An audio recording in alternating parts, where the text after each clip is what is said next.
So hello everyone, welcome back. Welcome back, and then it's a virtual class right now, and then I know that you're currently sitting in front of in front of your computer, and then watching YouTube videos, and then the whole experience feels, really weird. And then believe me, it's even worse on my side because currently I'm in my basement talking to a camera that's 10 feet away from me, and using a very small whiteboard, and then there's no audience at all, and I think I would make a few jokes, but then of course there's no laughters, and so so it's a little bit depressing. It's a little bit inconvenient. However, I think you guys have received lots of news and lots of updates in the past week, and I think at this point, all of us must have understood that it's our responsibility to stay home, to avoid crowd, and to try not to get infected, and try not to pass the virus to other people. Okay, and I know some of our normal life is being affected. Some of you probably are looking for internship, and some of you are looking for jobs, and those will be put on hold. However, at a moment like this, I think our focus should be, okay, try to keep yourself physically and financially healthy, okay, so that when this coronavirus thing is gone, you can come back really strong. Okay, so let's focus on the things that I'm more comfortable talking about, is the nonlinear optics. Okay, so before the spring break, we kind of we kind of have established a brief idea of what the nonlinear optics is, right? The basic picture is, okay, you have a nonlinear media, okay, we call it has chi, nonlinear, and then you have an input, okay, in t plus like, and it could be multiple frequency components. And after propagating in this media, the light, the photon, actually interact with the electrons in this material. Okay, they don't have to be free electrons. In most cases, they're not free electrons. And then you generate light at other frequencies. Okay, E output. You generate light at other frequencies, or you change the phase of your electron because of you change the phase of your light because of the existence of other light. Okay, so the definition of nonlinearity is really that the output of your light depends on the intensity of the input of your light. Okay, it's not a linear response. And in this, okay, we say that we say that in a very general case, we can define, okay, the electrical field of the light inside the nonlinear media. Okay, here we say the length is L, is that it's the sum of J of EJ T, sorry, this is Z.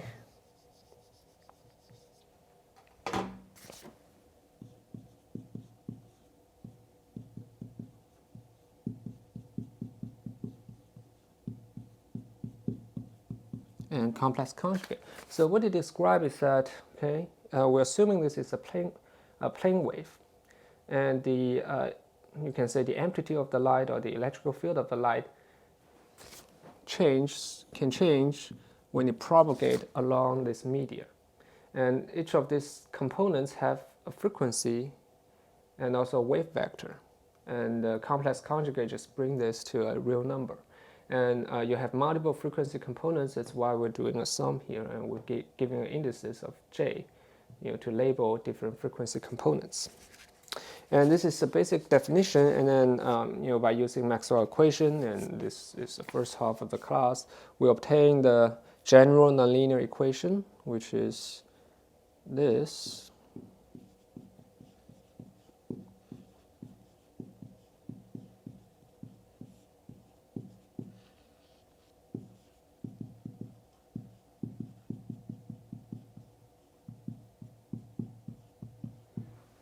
Okay, derivative of Ej, derivative of the electrical field equals to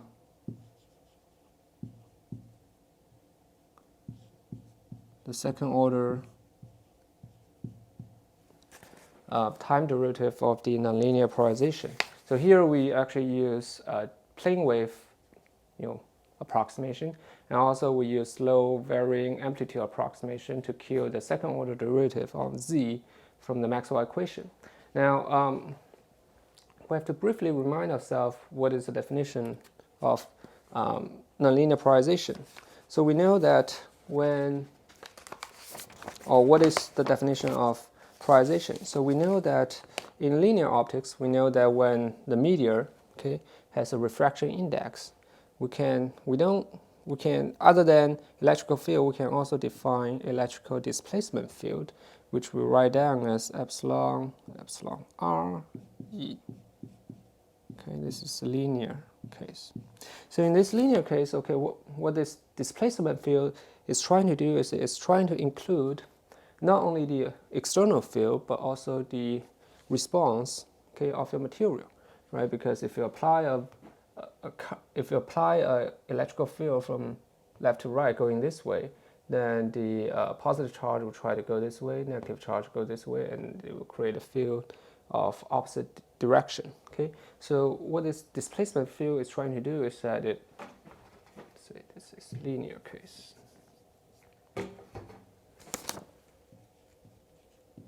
It really captures both your electrical field, external electrical field, and your material response, the field generated by your material. Okay?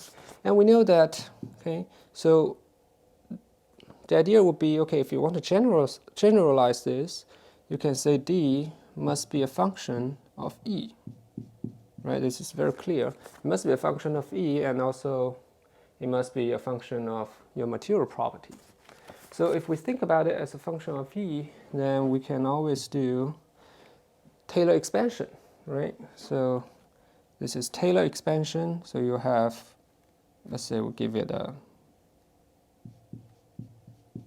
this is first order, second order,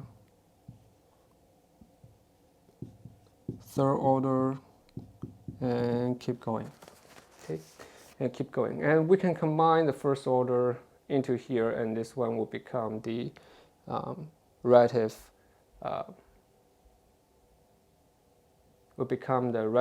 permittivity here. Okay, so because of this, and our definition of nonlinear polarization is actually this: the electric displacement field can be defined as epsilon E plus material polarization. Okay, and then this one we can bring the linear term in the front.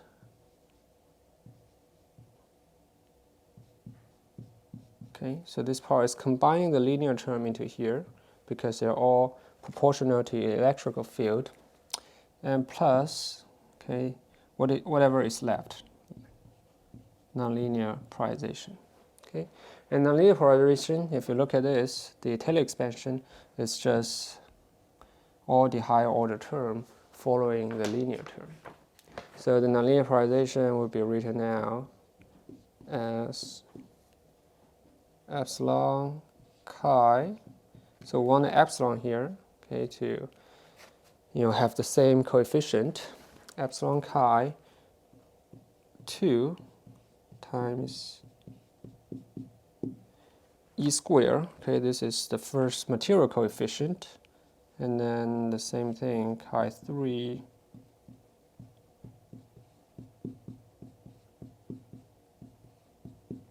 and keep going. And the reason that we write it down, a little bit complicated, not the same as here, is because if you look at E square, the vector square is actually a number, so a number really can equal to a vector. So what we're doing here is just to make sure that after this calculation, you're still getting a vector for your nonlinear polarization, and because the nonlinear polarization is actually a field. So here, this is actually a tensor. A tensor multiplied. This is also a tensor, and it gives you a vector. And of course, in this class, we just assume that all the field pointing towards the same direction. Then you really don't have to worry about whether it's a vector or tensor or not. Okay, so in the first half of this class, in the past few weeks, we have really talked a lot about this chi2, the first order term in your nonlinear polarization, and we say that it will give you harmonic generation because you will have E squared term. E squared term will make omega into 2 omega here.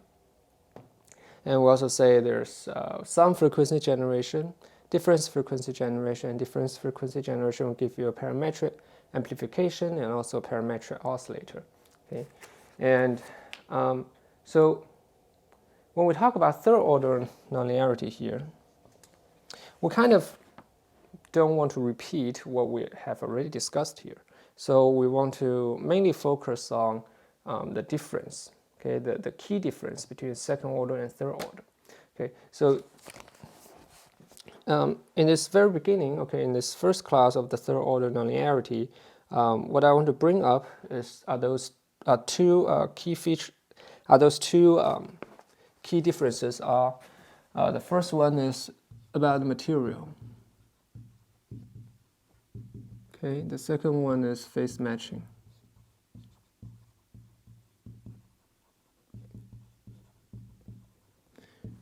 If you try to remember what we have learned in second order nonlinearity, okay, one is that the material must have non-inversion symmetry so that the chi2 is not zero, right? There's a restriction on the material.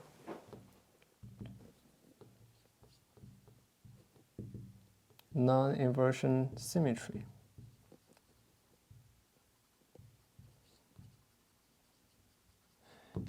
The second thing, when learning the second harmonic generation or in learning the chi2 effect, we know that you need phase matching condition.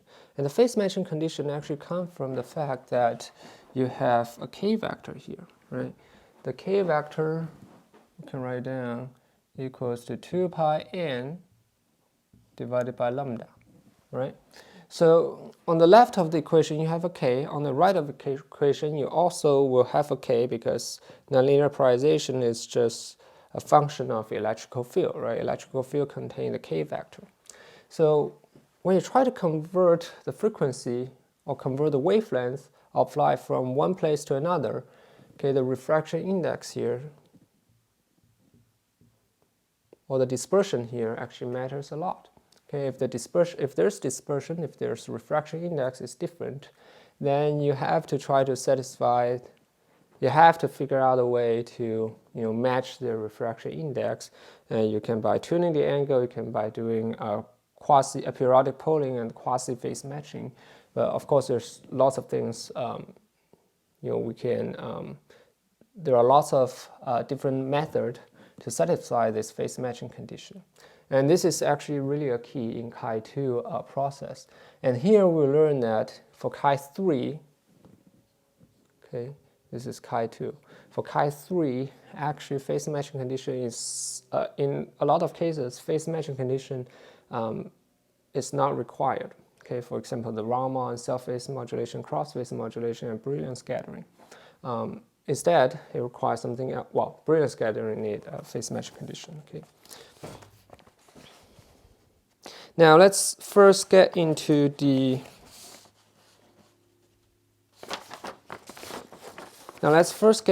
symmetry argument. Okay, why chi2? Let's say chi2 versus chi3. Okay, so this is a very important thing. What type of material is chi2 and what type of material is chi3? Well, what type of material has chi2 and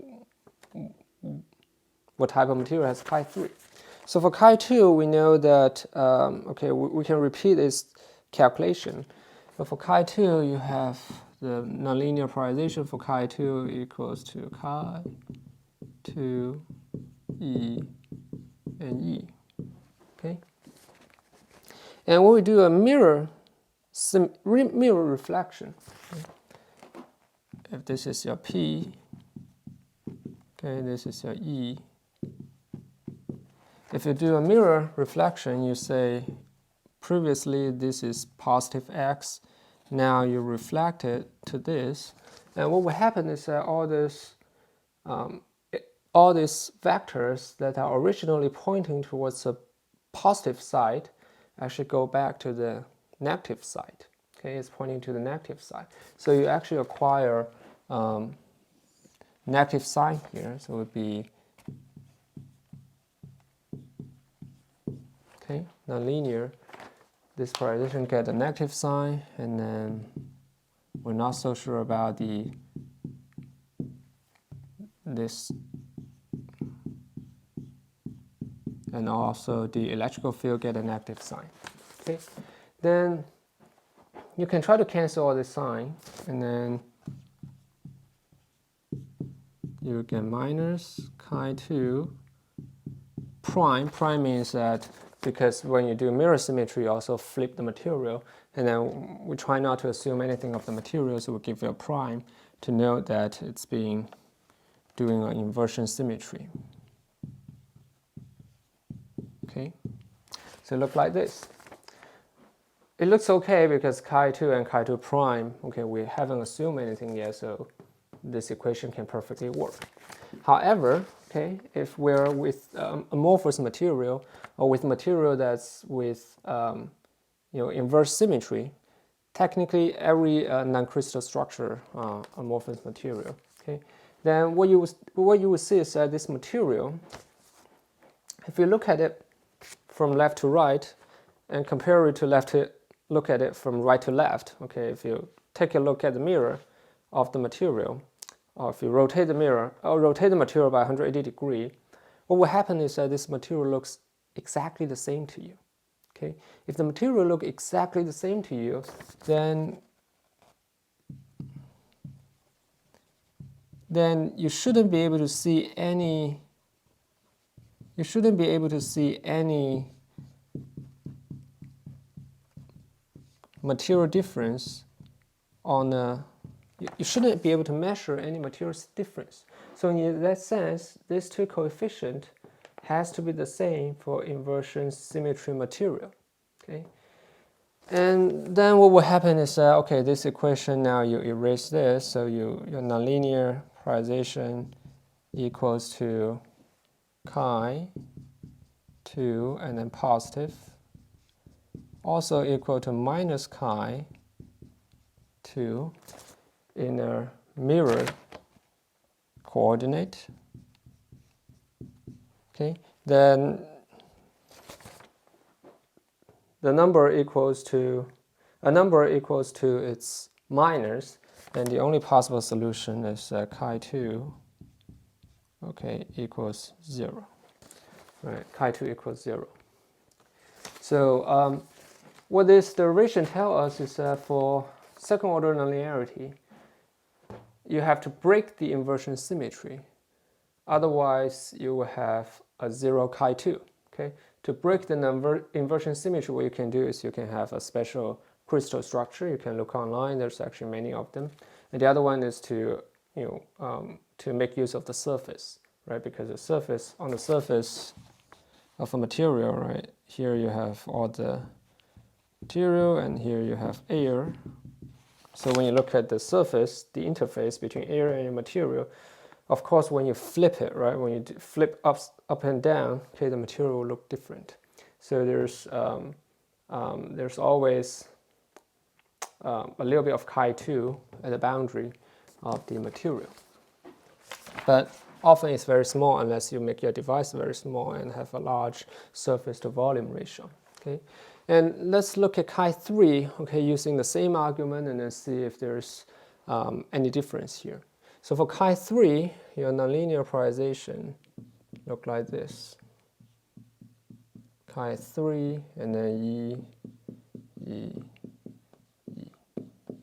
Okay, and then let's say we assume we're also looking at inversion symmetry. Assume there's inversion symmetry.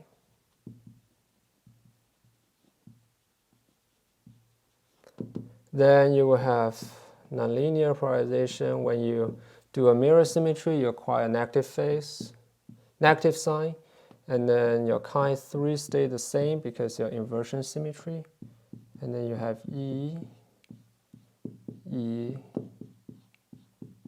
E, they all get a negative sign. And then you see here, this side 1, 2, 3, you have 3 negative signs, which means that you're negative.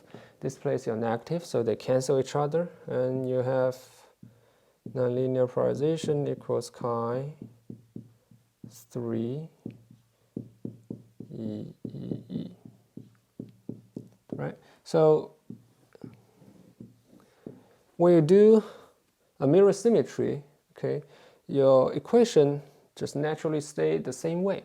So that means there's actually no requirement for chi3. You can be any number. Of course, you can also be 0, but you can be any number for even with the inversion symmetry. Okay, so there's no restriction on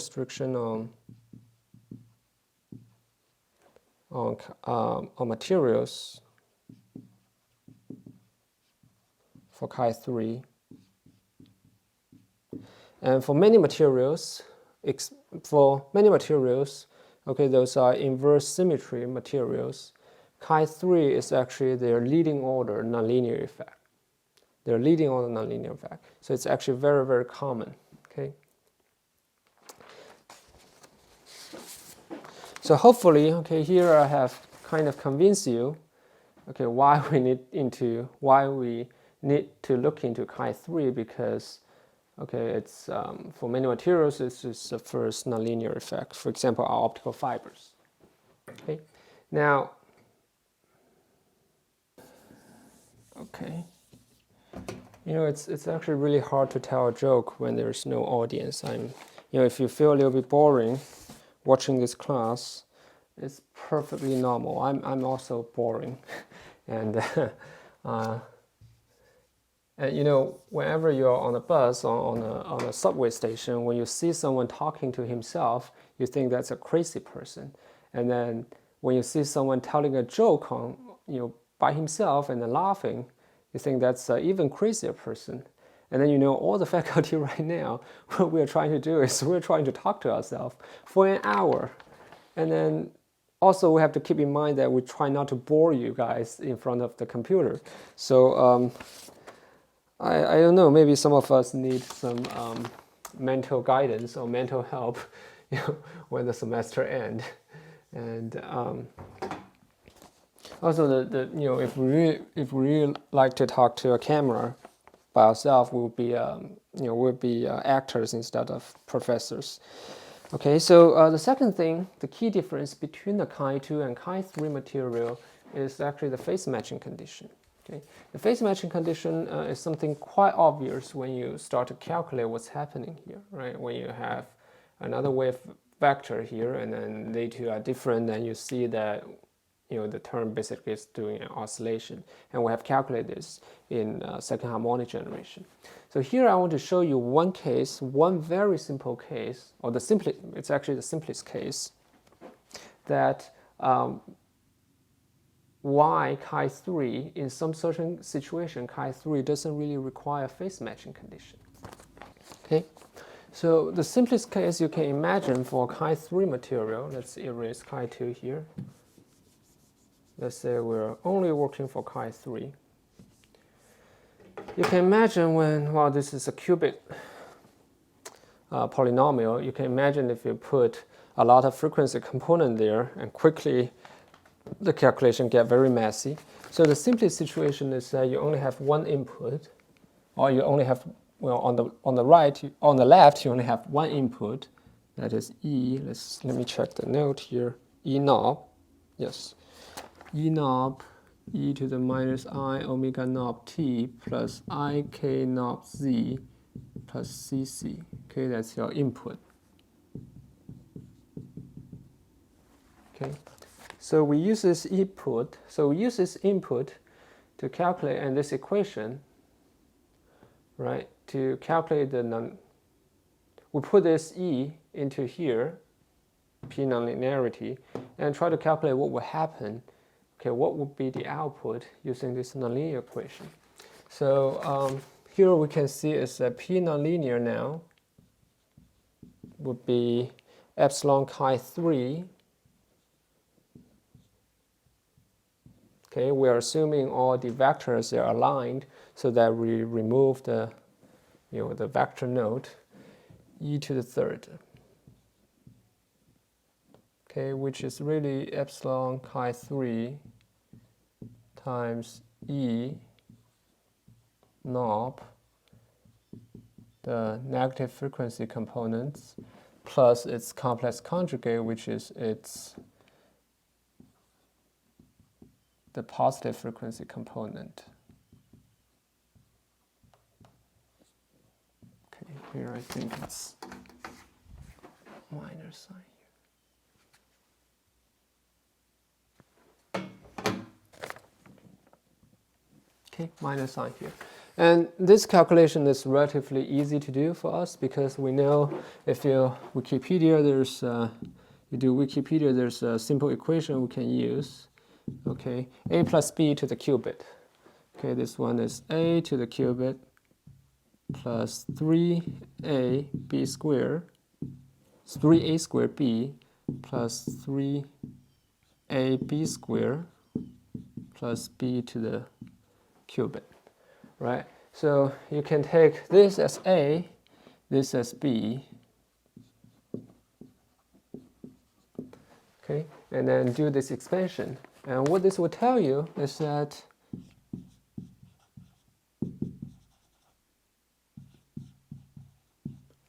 what this will tell you is that first A to the third is just a third harmonic generation, which is kind of what we can expect, right? Because if chi 2, well, we kind of erase chi 2. If e squared gives you a second harmonic generation, e to the third must give you a third order harmonic generation. Okay, so we can write this down as e knob to the third e minus 3I omega knob t plus I 3k knob z plus b to the third is just its complex conjugate.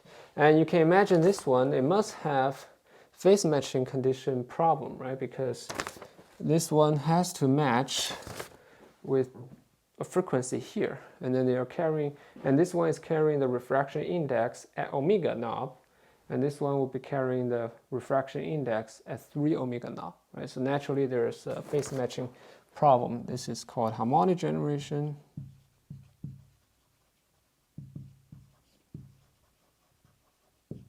And normally we can, because it requires phase matching condition, normally we can neglect it, right? Because when you're trying to do an experiment and you do no optimization, it's very rare, okay, although sometimes it happens, it's very rare to see a third harmonic generation happening, okay?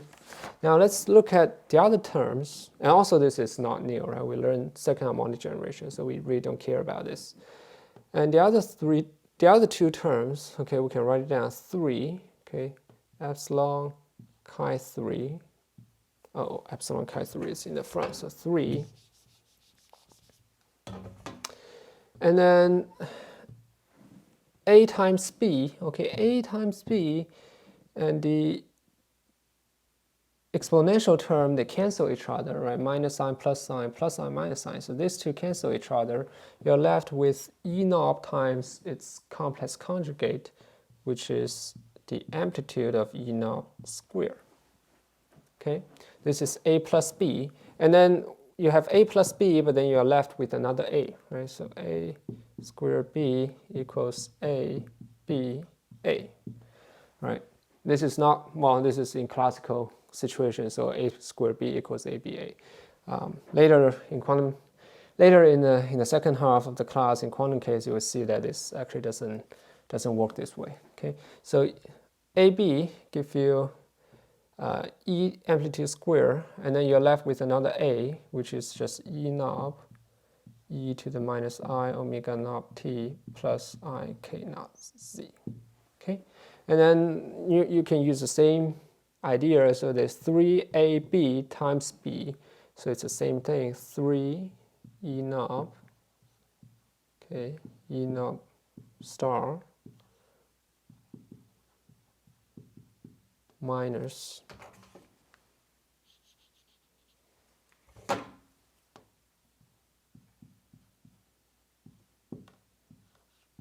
okay. So when you look at this term, these two terms, it's kind of surprising because you did not generate any new frequency, right? Your frequency component is exactly the same as your input. It's exactly the same as your input. So you can intuitively tell that, okay, there's no phase matching condition requirement, right? Because you're staying at the same frequency, you're having the same refraction index, so everything is naturally matched, right? Naturally matched. So in this case, you can see, okay, no phase matching condition for certain chi3 process, no phase matching. Okay, no phase matching. But what exactly is this, right? What exactly is this? What does this term do? Does it do anything that's actually useful or meaningful that can lead to, some observable change in experiment?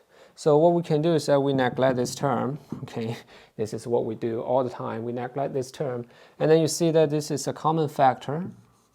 Okay, so this is just E plus its complex conjugate. So we can say P nonlinear with our approximation of getting rid of harmonic generation equals to 3 epsilon chi to the third, okay, E knob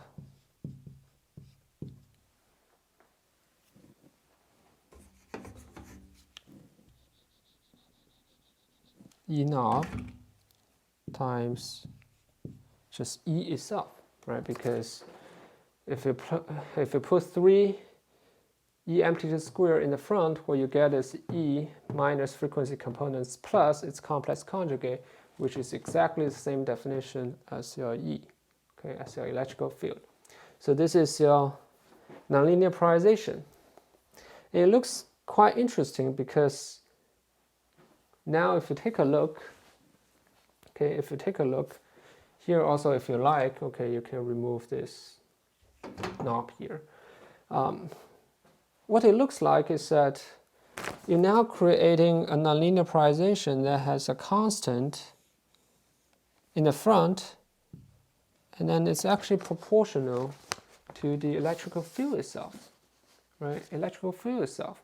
So it's more like you can write it down, combine it with the linear term, and then put it into the relative permittivity here.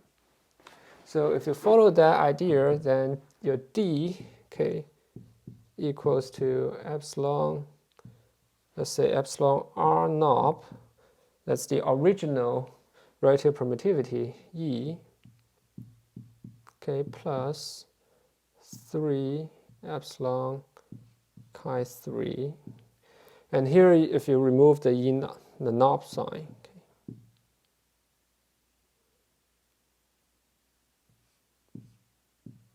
okay, you denote this as its amplitude, then you get this. Or you can keep it, it's fine. Yep. Right, your D is this plus nonlinear polarization, and you can get it like this.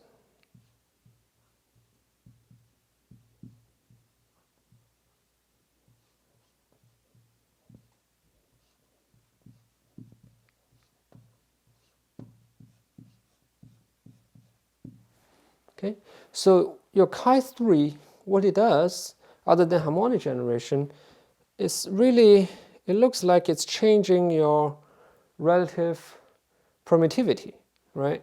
And we know that the relative permittivity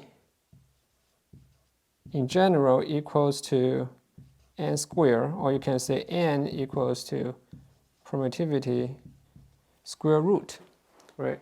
So your light, okay, because of third order nonlinearity, is changing your relative permittivity, it's changing your refraction index, right? So what this chi3 is doing is it's changing your it's changing your refraction index, and we can actually calculate how much the refraction index is changed. For example, here we can keep going, and then this one is epsilon r 0 plus 3 epsilon knob chi 3 e knob to the square 1/2. Okay, and then here we can use approximation that we assume this term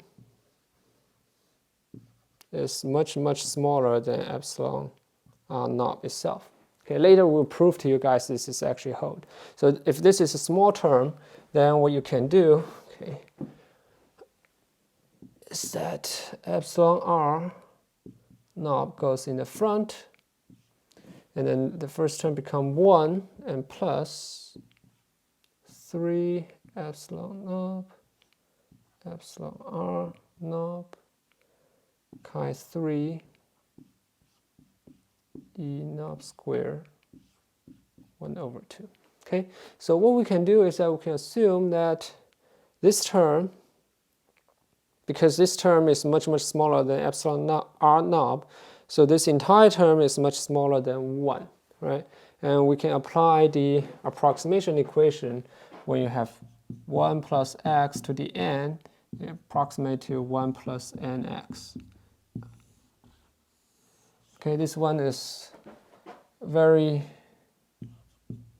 x smaller than 1. Okay, this one is from Taylor expansion. When x is much smaller than 1, you can Taylor expand this, and then you only keep the first 2 terms in your Taylor expansion. So this one, you get n, equal to, approximate equal to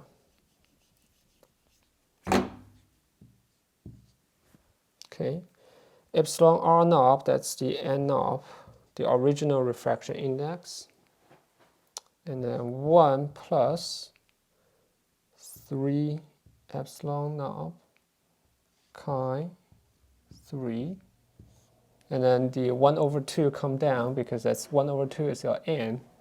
Okay, that's 2 here, epsilon r knob, and e knob to the third.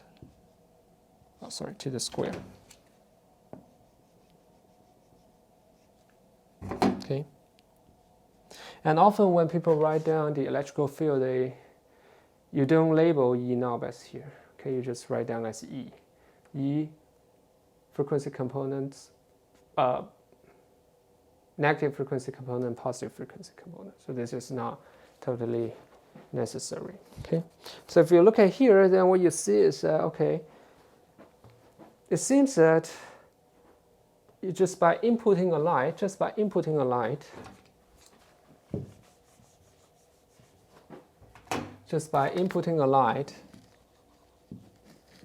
from the left, into the nonlinear, into your material, you're actually modulating, you're actually changing its refraction index. Okay, it's changing its refraction index, and this is called Kerr effect.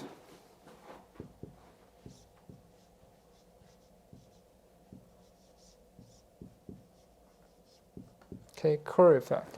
And it's very common. You can see that it doesn't require much.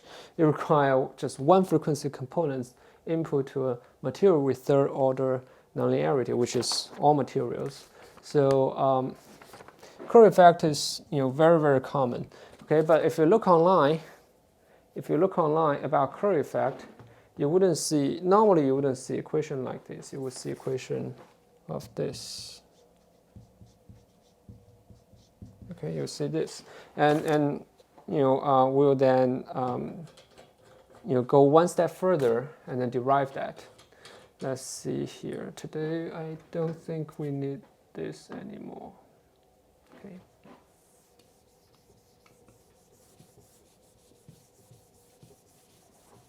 And one thing good about having an online video is that you don't really worry about your advisor or your instructor erasing the whiteboard or blackboard, because you can always pause the video or even go back. And also, sometimes speak too slow or too fast, then there's a speed control on YouTube. You can go like 1.25 times of the speed, or 0.75 times of the speed if you think it's too fast or too slow. Okay, so the reason that people don't write Kerr effect in this form, as we mentioned before, for all the light problem, is that nobody really use electrical field inside the light. Well, no, I will rephrase that. Sorry about it. When you collect a light, okay, when you have a light sending to you, you don't really measure its electrical field because that's difficult. What you do instead is you measure its power, or you measure its intensity. Intensity is power versus unit area, right? So those two are the key features here, are the key features of a light that you can measure. That's why the Kerr effect is expressed more in terms of, this is the intensity, power versus per unit area of the light. Okay, so how can we do that conversion? So this conversion is quite straightforward. We learned previously that the power of the light is this.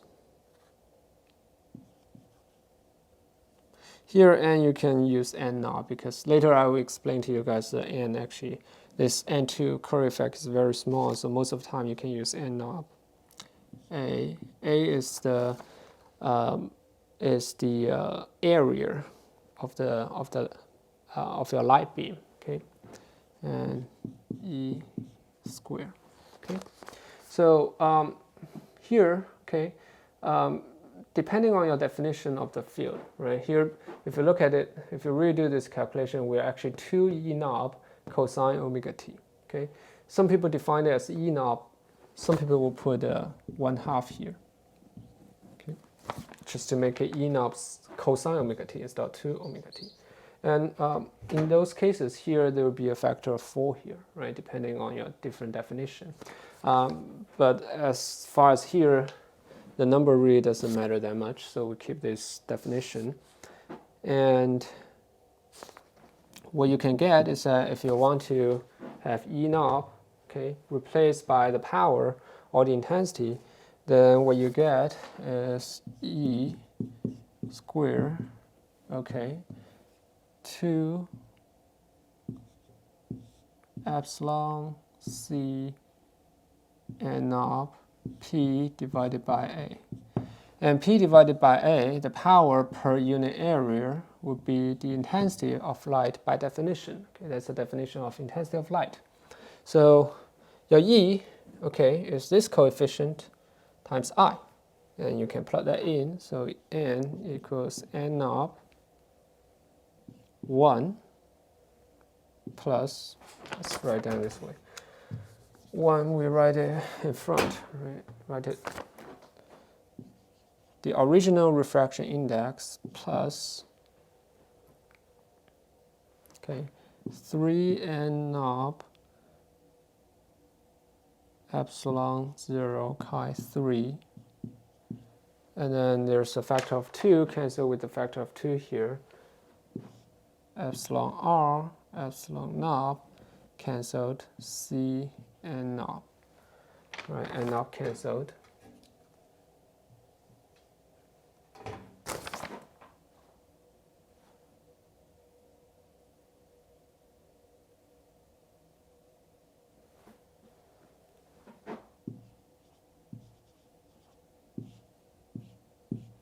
Okay, and then E square, okay, here you have I. Right, so n knob plus 3 epsilon r C chi 3 I. Okay, it looks a little bit weird, but let's assume it's correct. Okay, let's assume it's correct.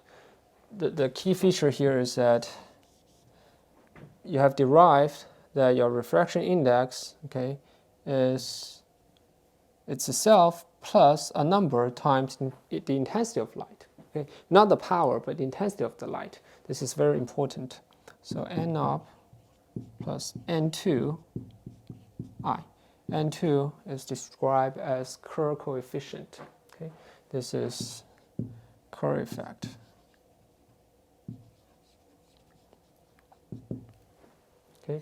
So by looking at this, you can immediately notice, just like second harmonic generation and other, or second order nonlinearity, okay? If you want your effect, nonlinear effect, to be very strong, what you want to do is that you want to, because your I equals P divided by A, right? You want either your power to be very high, or or you focus your light to very small places, right? So naturally, this leads to two research areas. One is use high power laser. Okay, the other is trying to minimize all your optic device on the chip, for example, photonic device, so that you can get a really, really small A. Okay, so up at this point, we have actually derived the Kerr effect. But I want to make a few observations first before we move on and say, okay, why Kerr effect is important and what can we do with the Kerr effect. The first is that, okay, the basic description is that the refraction index, because of third order nonlinearity, the refraction index of the media depends on the intensity of the light. Okay, and the second one is that, okay, it doesn't really require phase matching condition because the frequency is really stay the same as itself, right? So it's naturally phase matched. The third one is that all this derivation is based on the very simple case that there's only one frequency component. There's one frequency input. Okay, we actually didn't prove that. Okay, if there's multiple frequency components, does this still work? Right? Does it still work? And the answer is yes, but then we have to derive it later in the next class. Okay, so it's very important at this moment to keep in mind that this is only apply for right now. Okay, at this stage of the class, we derive it from a single frequency and only applies for single frequency in our class at this time. Okay. Now let's see what this refraction index change can be used for. Okay. See, we can erase here. Okay, so what exactly is Kerr effect? Well, what exactly the Kerr effect does? Right. So when you have a light, let's say this, it propagates from left to right. Okay, we probably redraw this picture in a better way.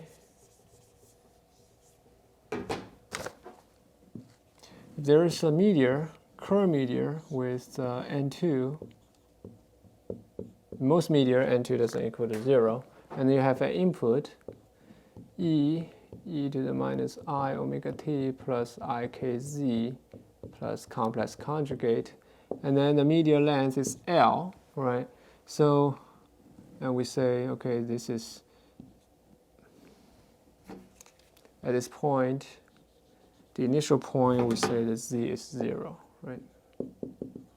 So at the output, what you will see is that you will have e, okay, e to the minus I omega naught, omega t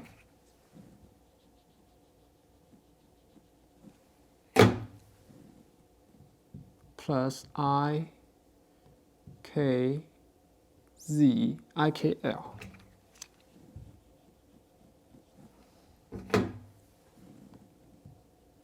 Okay, IKL at the output port, and plus CC, the complex conjugate.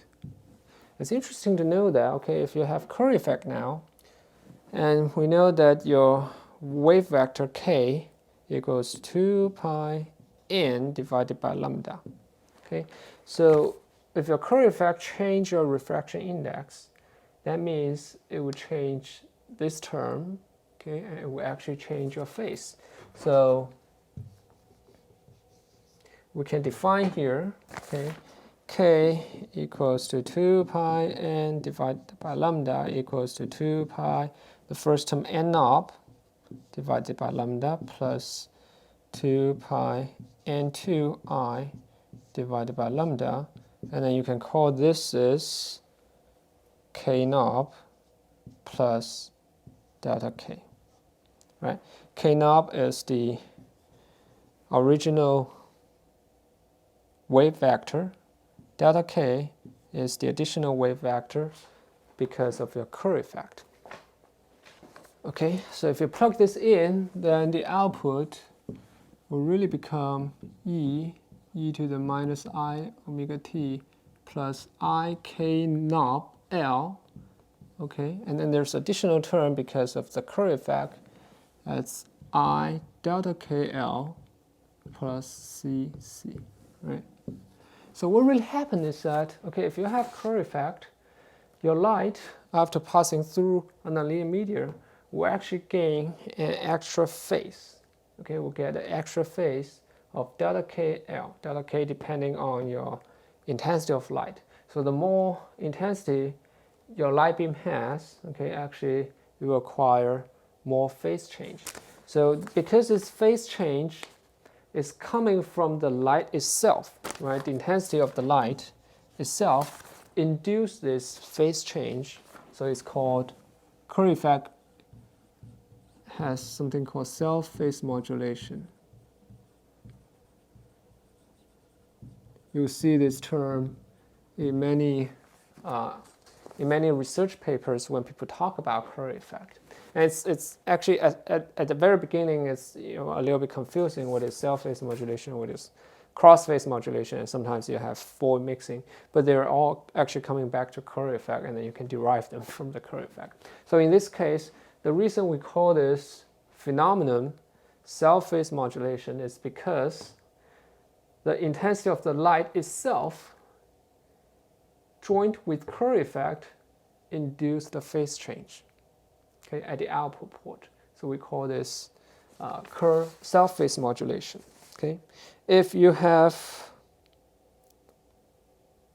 another wave induces phase change, and you will call it cross-phase modulation. So that's the basic rule of the naming. Okay, and when you look at this, you think, okay, this might be used. This Kerr effect might be able to use as a modulator or as an optical switch, because you can design such a structure, right? If a light comes in and then you split it into two paths, okay, and on one path you have a Kerr media, and we assume that you use another beam to control it. Okay, we assume the Kerr effect can be generalized to other beam, and the other path you just pass through, and then you combine them, and this is your output, this is your input, this is your output. Okay, and you would say, okay, if there's no light,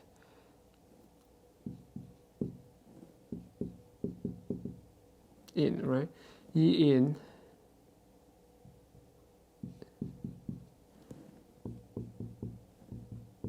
and when you combine them, they acquire a phase, right? This is E in square 2 let's say this is L, I k knob L.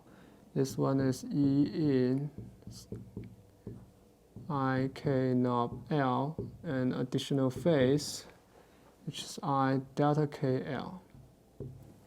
Okay, then you will see, okay, when you combine these two light, then you're actually summing these two electrical field, and there will be interference effect, right?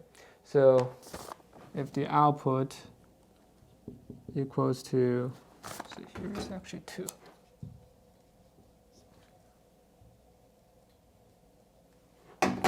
Okay, your output field would be your input field, and then 1, okay,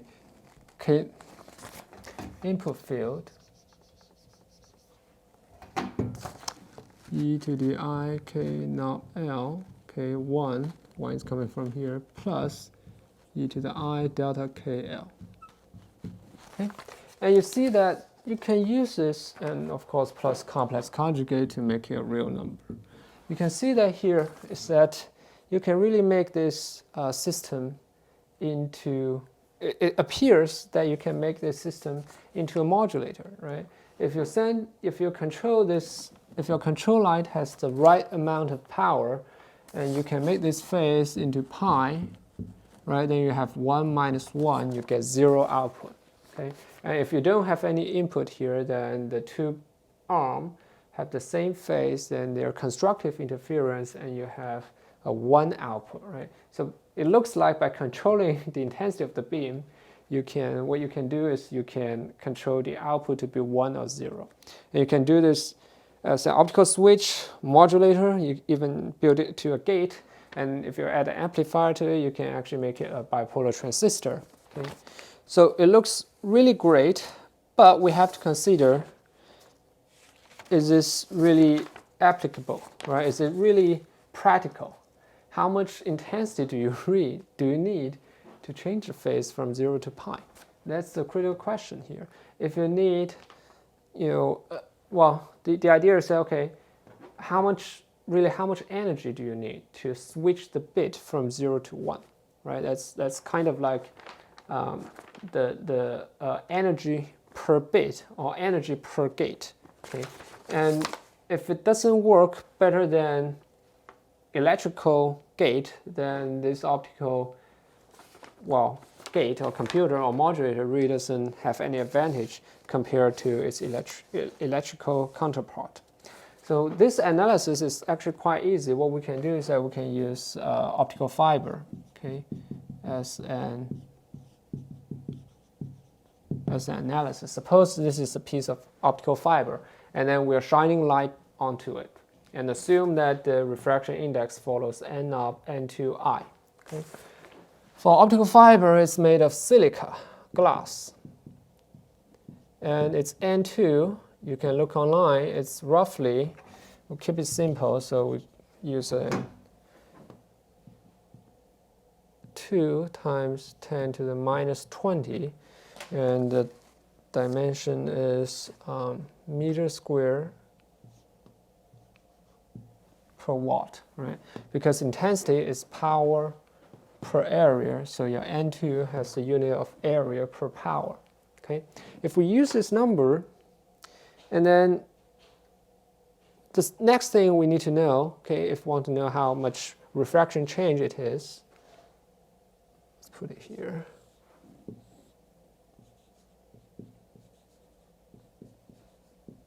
We need to know the intensity of the light.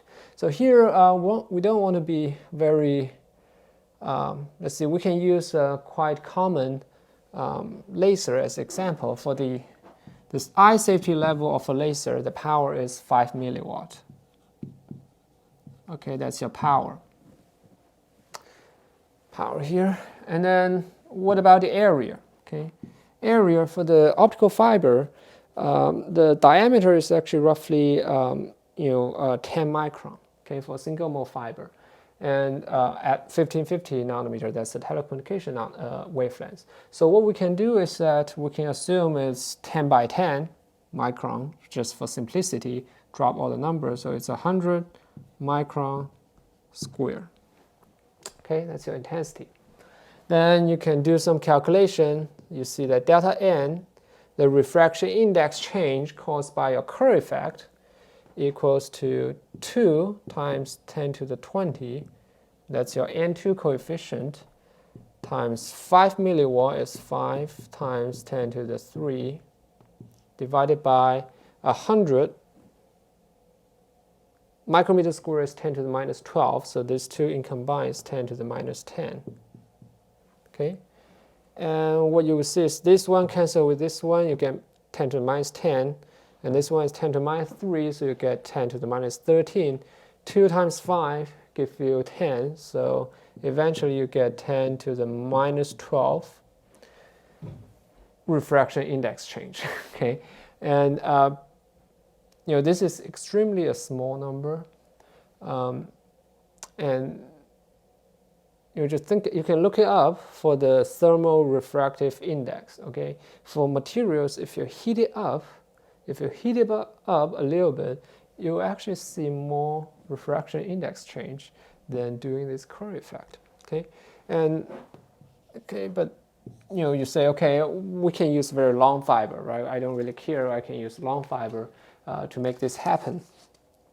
Then, okay, let's assume that's true. If you use a long fiber, then how long do you need, right? You need delta KL here. You need this to be pi, right, to make the entire modulator work, right? You can change from 0 to 1. So here, say pi equals delta KL. And delta K is delta k is 2 pi delta n divided by lambda, right? 2 pi delta n refraction index change divided by lambda. Okay, so now if this one needs to be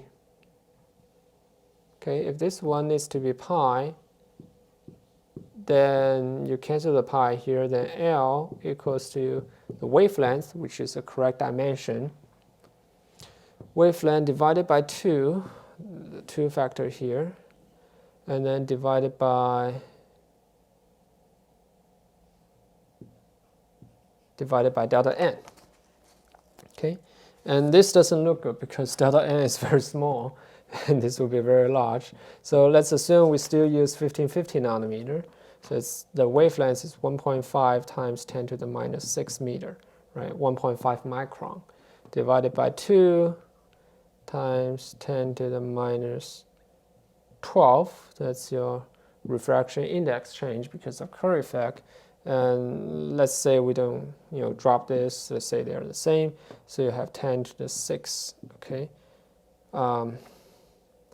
that's 10 to the 6 meter.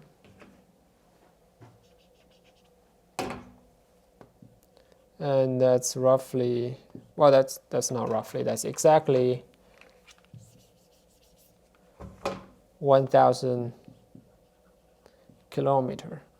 1,000 kilometer is roughly the distance between Charlottesville, Virginia, and I think to Orlando. Okay, because the driving distance is 10 or 11 hours, and then our car usually goes like 100 kilometers per hour. Okay, so this distance is roughly from Virginia to Florida, and just to make a pi phase change. Okay, and this is not possible. This is not reasonable, and also the fiber itself will have a huge amount of loss. Okay, and the other thing to think about here is that, okay, some of you might say this is just optical fiber. What about we look at different materials?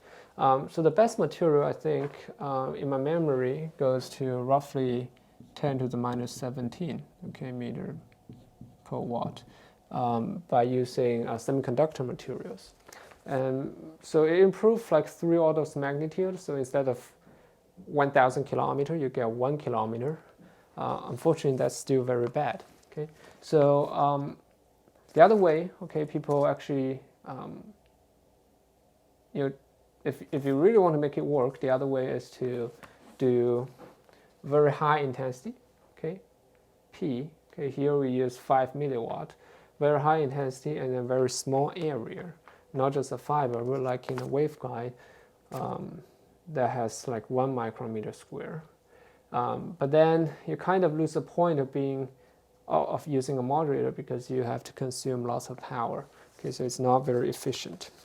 So for Kerr effect, really, currently, not many people use it for optical switch or for optical modulator, unless, okay, you accomplish this too, very small and very high power. Okay, so finally, okay, before I let you guys go, I want to briefly mention a technology that really uses the Kerr effect to actually win several Nobel Prize. And also, you can actually purchase this service once in your lifetime, if you're lucky. Okay, that's the femtosecond laser. Okay, the way that people produce Mollard lasers actually depends on the Kerr effect, and that won the Nobel Prize in ultrafast chemistry, and then later in optical frequency combs, and it's commercialized for doing the latex, for doing the LASIK eye surgery to treat nearsight is actually based on this laser, and also based on harmonic generation to give you to convert the wavelengths that is sensitive to a certain part of your eye. Okay, and let's see how that works. I don't know about you guys, but when talking about all these classes, I start to feel like I really wish some of you ask some questions. So, but again, like it's very difficult to stream this I don't know, it's very difficult to stream this this 4K video or this video with high enough resolution. Wow.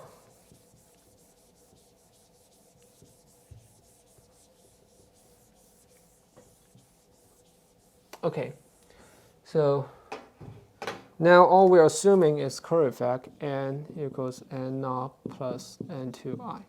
Okay, so the most famous effect from Kerr effect is actually something called Kerr lens.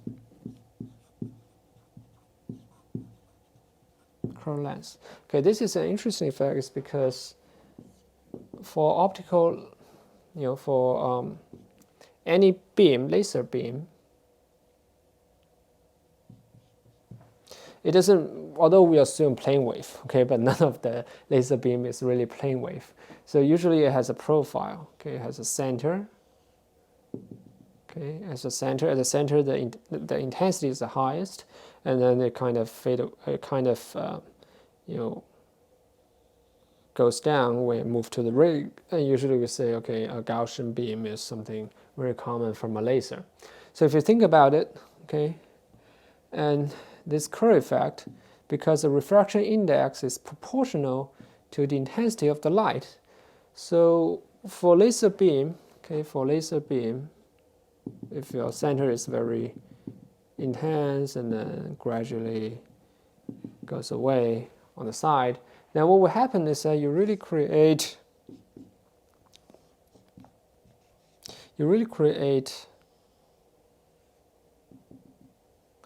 right, this is not zero. You really create a refraction index change along, right, if you cut this as x, right, along the beam, right. At the center, the refraction index, let's say n2 is positive, then at the center, the refraction index is the highest, okay. At the side, the refraction index is very small. And if you are kind of familiar with classical optics, you see this is actually a focusing lens. Okay, what a focusing lens does is that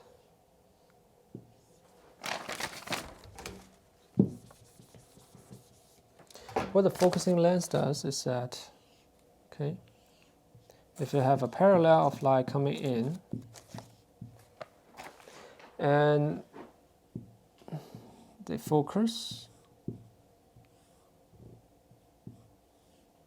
okay, and the reason they focus is because at the center, okay, you have a high refraction index, so the optical path actually take longer time, okay, and on the side, okay, you have less thickness of your glass, so that it's mostly transmitted through air, right? So the light transmits a little bit faster, okay. And when they focus, what it requires for the lens is that no matter which path you took, when they focus, all of them arrive at the same time. So you can see that, okay,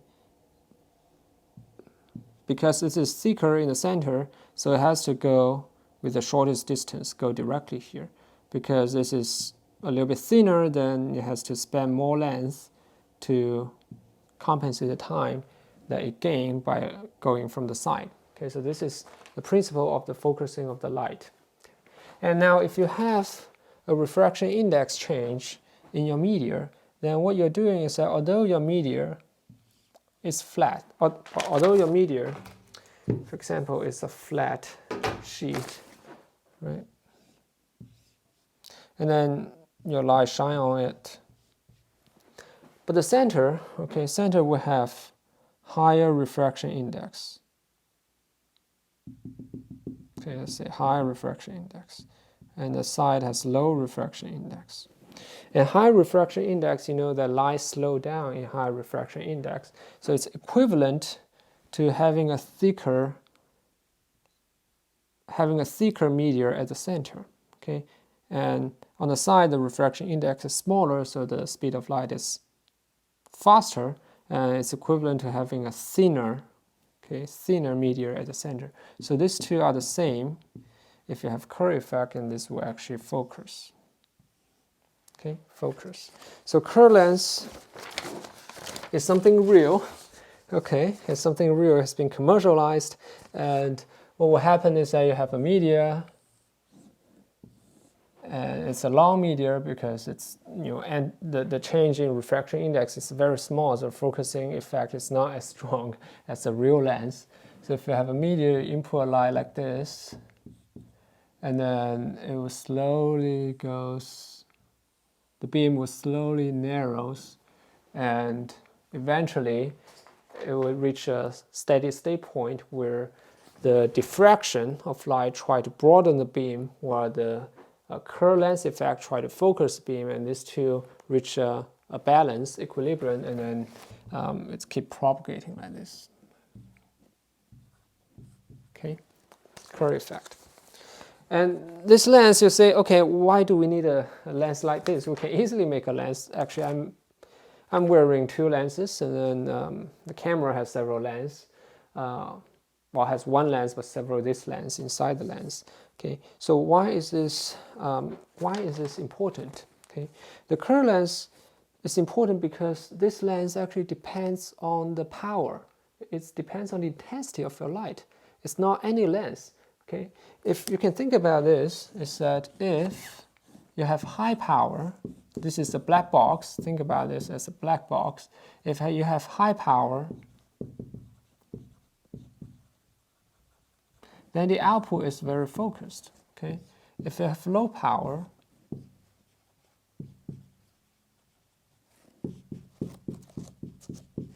then your light is less focused. Right, your light is less focused. So what you can do based on this is that you can build something called saturated absorber.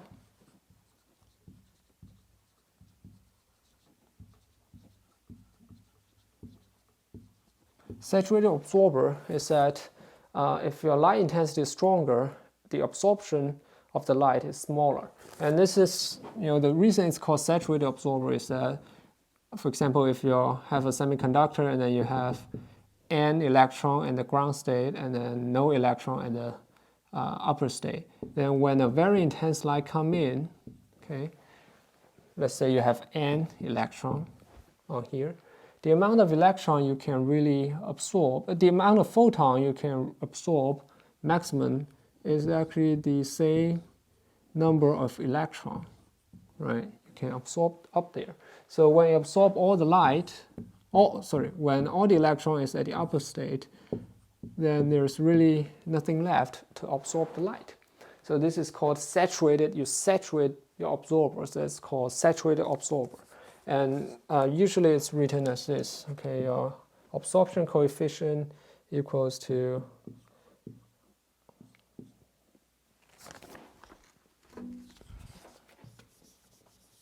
absorption coefficient equals to 1 plus I divided by I naught. Right, so when you have no light, you have a constant absorption rate. When your light intensity goes up, this term blows up, and then this one can go to almost zero. Okay, and the same can be done. Okay, this is for semiconductor, and you can imagine for semiconductor, one of the problems is that the saturated absorber is only sensitive to certain wavelength of light, because because if you move to other wavelengths, your absorber doesn't really absorb that wavelength, and it's not really going to work. But here you can actually build a very broadband absorber. Okay, this is not in a real Molar laser, this is not how they build it, but you can kind of imagine if I put